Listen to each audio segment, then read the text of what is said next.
Hola chicos, hola chicas, vamos a empezar un curso de programación básica en Python y para hacerlo más divertido vamos a trabajar un proyecto en el que vamos a crear un juego como el de Pokémon, pero versión en consola. Y vamos a ver cómo hacer todas las cosas. En la primera fase lo que vamos a crear es un juego que funcione como este. Básicamente es un juego en el que automáticamente dos Pokémonstruos se enfrentan y se pelean.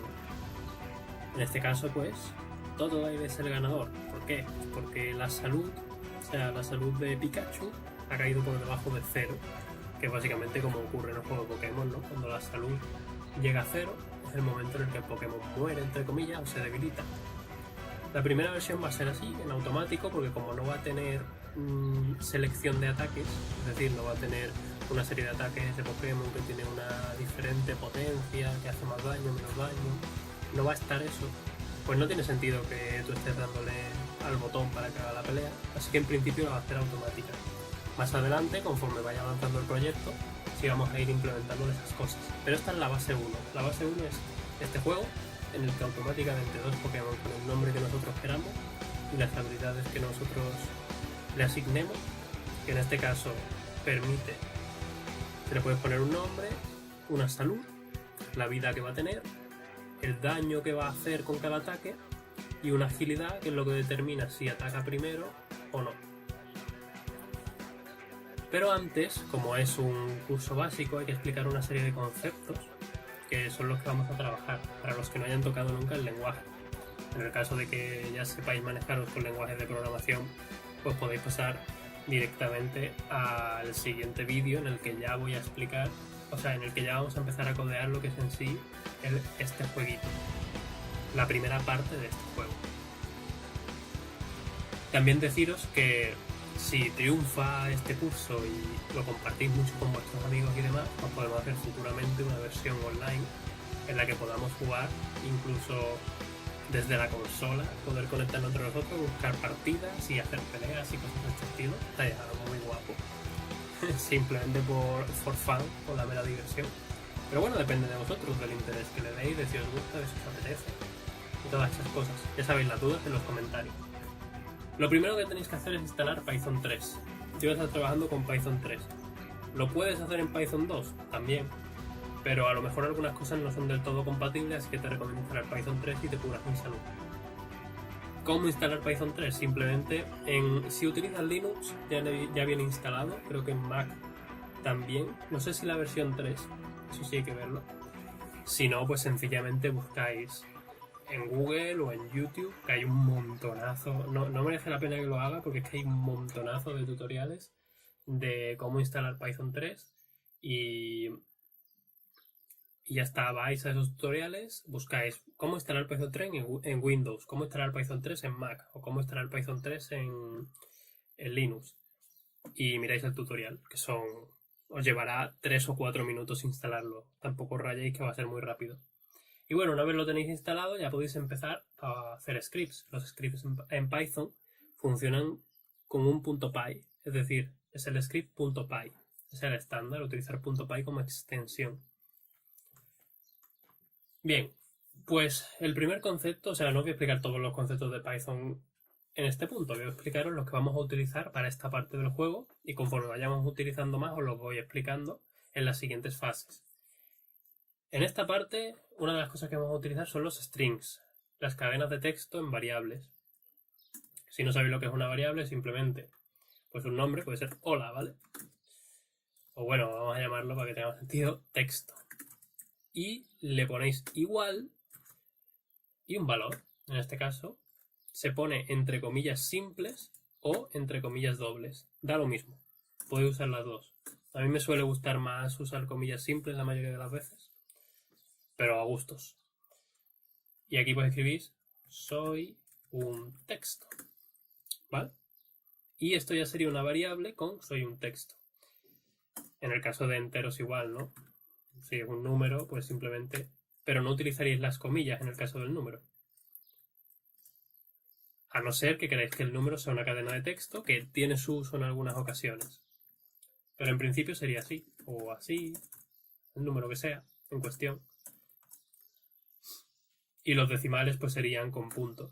Por ejemplo, 10.1, .4 y estas cosas. Pero bueno, lo que vamos a utilizar en este caso son los strings.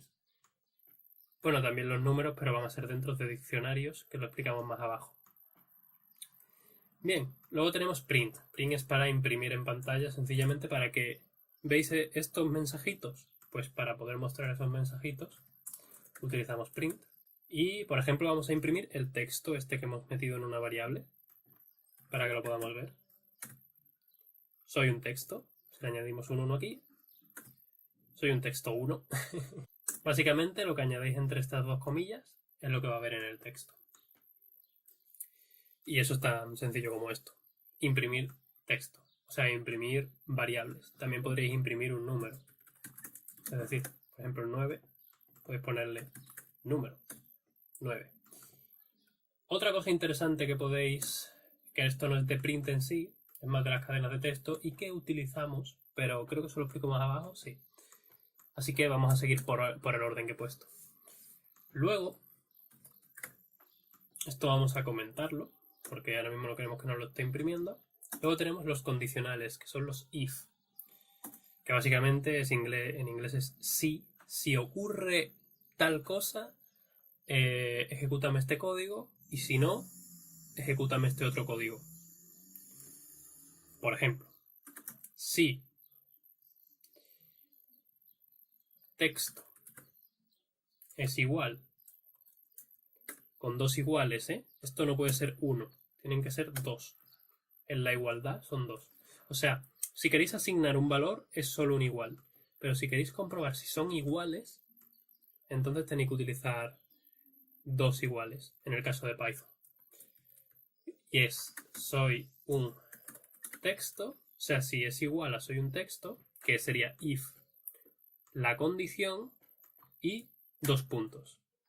Estos 2 puntos no se os pueden olvidar porque si se os olvidan la liáis parda.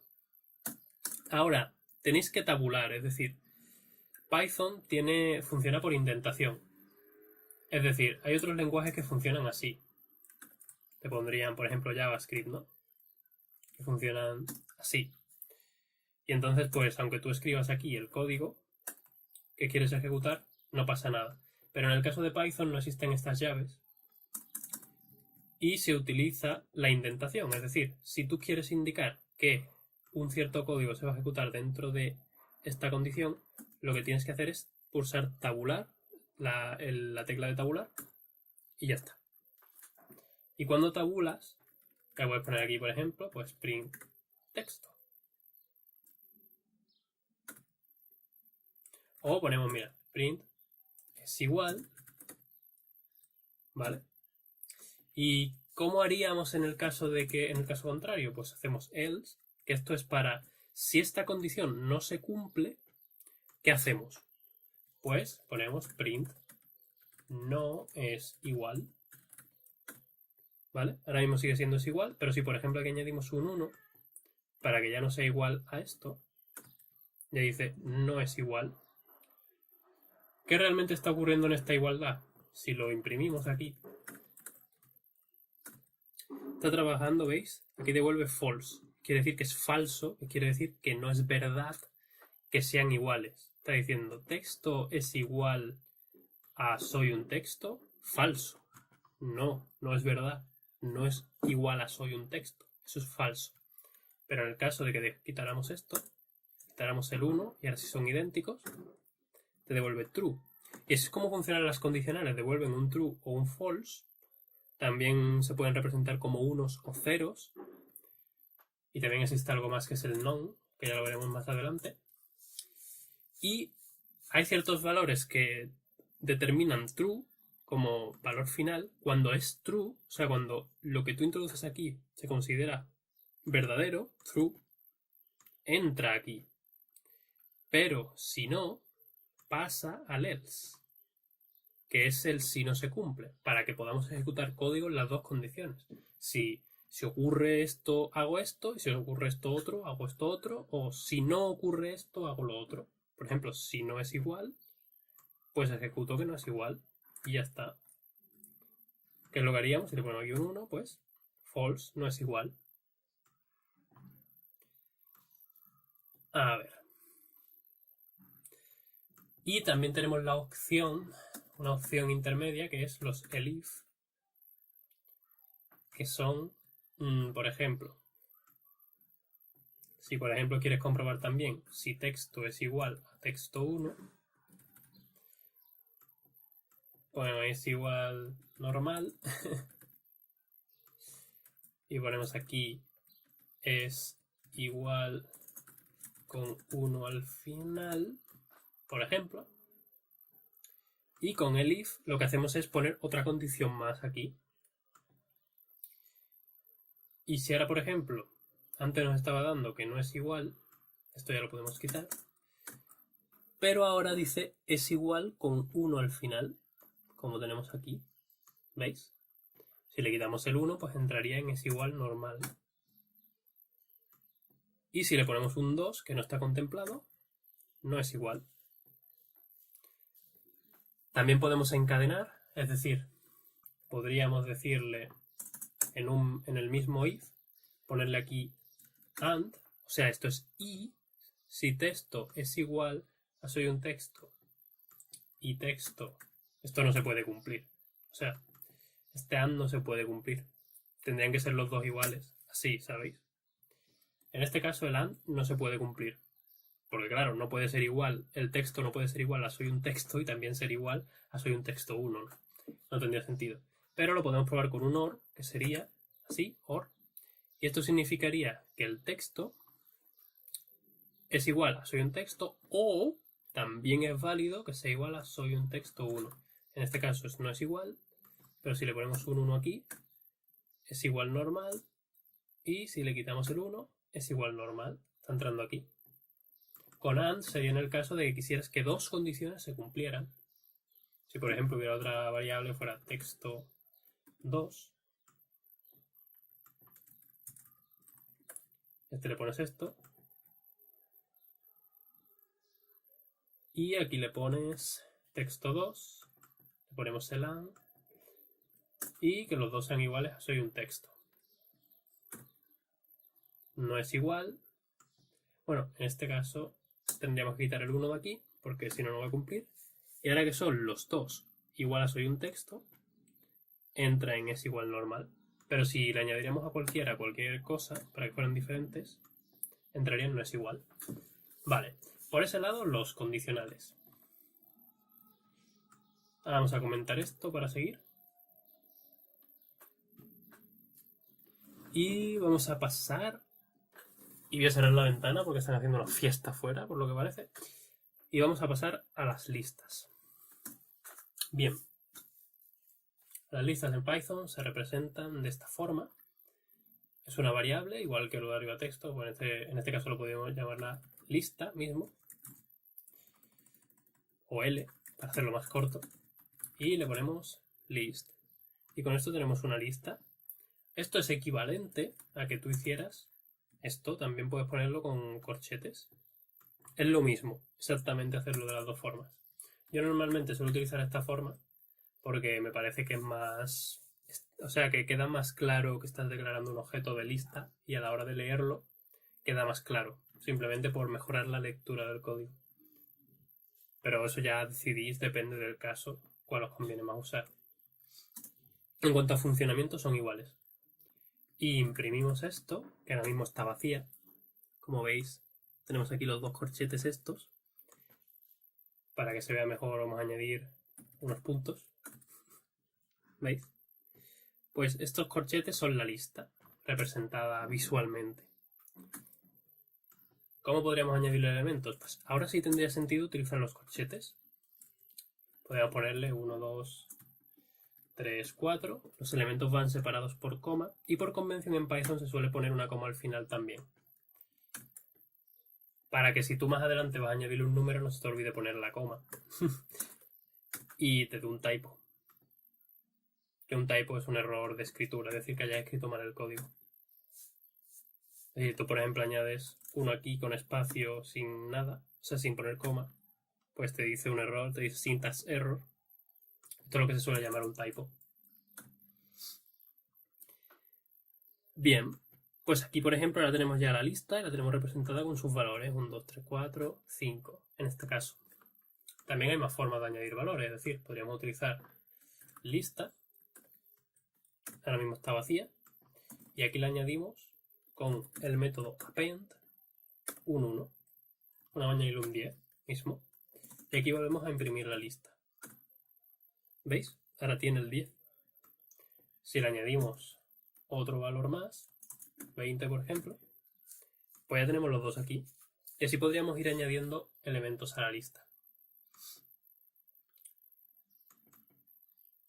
Y también podemos eliminar elementos de la lista, es decir, podemos hacer del L0. Los índices en las listas empiezan en el 0, es decir, el primero es el índice 0, es decir, el 10 en este caso es el índice 0, en este caso porque es 10, pero si fuera cualquier otro valor también vale. Es decir, si aquí cambiamos y ponemos 100, este 100 ahora sería el índice 0, el primero es el índice 0, el segundo el 1, el siguiente el 2, el siguiente el 3 y así. Pues si por ejemplo queremos eliminar el 100, vamos a añadir otro valor más para que se vean, pueda verse más claro. Esto era un 20 y añadimos un 50, me parece bien. Y imagínate, le vamos a eliminar el 20 con del y 1. Si ahora hacemos print L, ¿veis que el 20 ya no está? Pues esta es una forma de eliminar elementos de la lista también. Estos son de los que vamos a utilizar. Hay muchas más combinaciones con la lista, hay muchos más métodos, pero vamos a ir paso a paso. Vamos a ir con los que vamos a utilizar en este proyecto para no saturaros mucho la cabeza y que vayáis aprendiendo poco a poco los conceptos y a manejaros. Porque me parece que es más divertido así, que podamos ya crear un proyecto con los conceptos básicos de diccionarios, de listas, de condicionales. Y entonces pues es más divertido el aprendizaje que querer meteros un montón de conceptos en la cabeza del tirón sin que os hayáis podido divertir programando, porque primero tenéis que divertiros programando y luego ya le vais a coger ganas a investigar y ver conceptos nuevos.